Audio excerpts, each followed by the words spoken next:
Dear students, myself Ranjit Singh.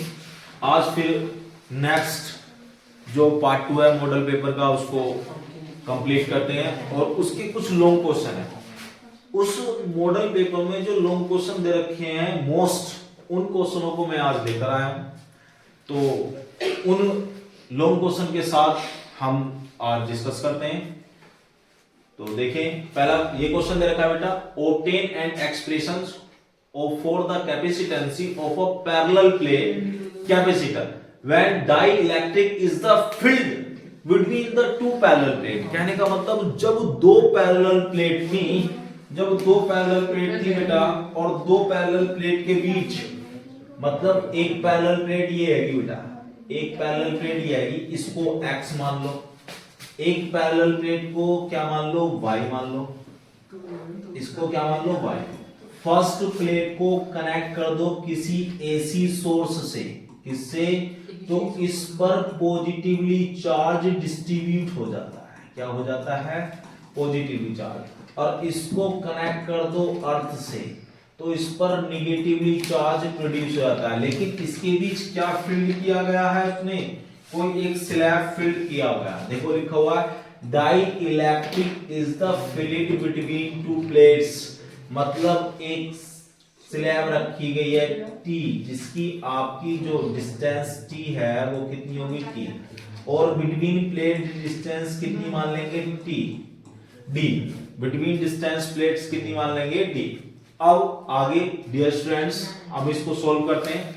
अच्छा, air part distance अगर मैं यही निकाल के दिखाऊं आपको इसी पोजीशन पर, एयर पार्ट डिस्टेंस अगर मैं बात करूं बेटा, एयर पार्ट डिस्टेंस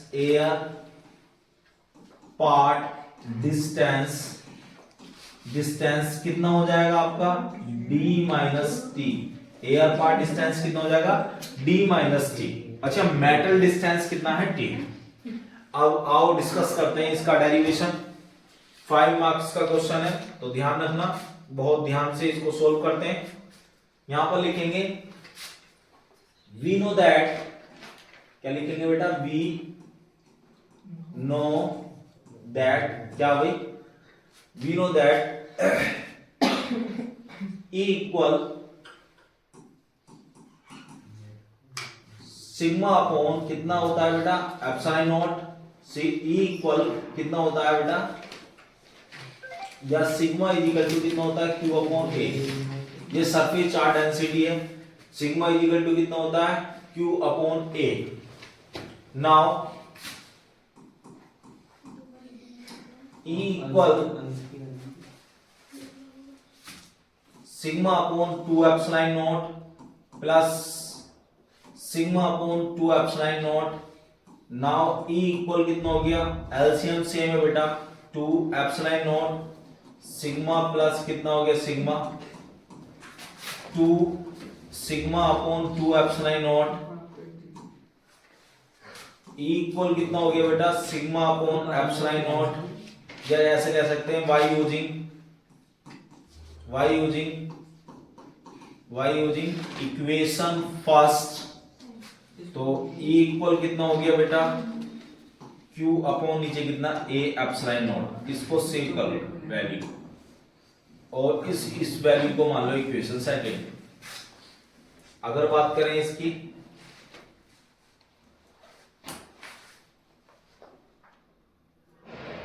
इस फॉर्मेट की, आगे क्वेश्चन की, अगर इस क्वेश्चन की बात करें बेटा,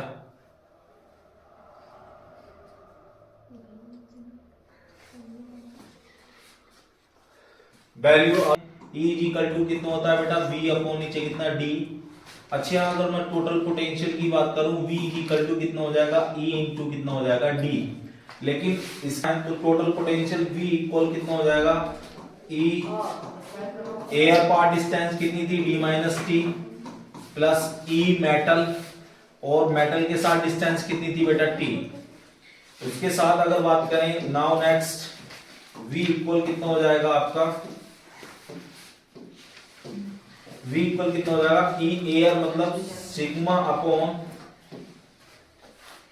Q A upon epsilon not brackets root D minus T अगर मेटल के साथ करेंगे तो Q upon A epsilon not into K into कितना हो जाएगा T।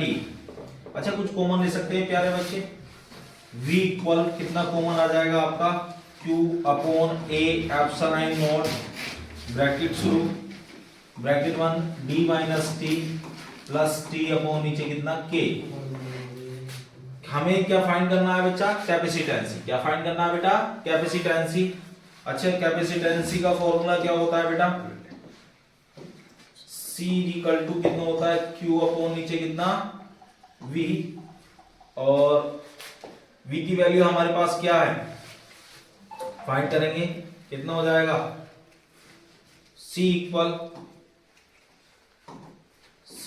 कितना हो जाएगा बेटा Q अपॉन नीचे कितना हो जाएगा Q upon A epsilon naught bracket शुरू D minus t plus t upon नीचे कितना K। Q से Q cancel, A epsilon not सबसे ऊपर आएगा, तो हमारे पास कैपेसिटेंसी की वैल्यू कितनी हो जाएगी बच्चों, C equal to A epsilon naught upon नीचे कितना हो जाएगा ब्रैकेट शुरू D minus t plus t upon नीचे कितना हो जाएगा K। ये two parallel plates capacitance between slab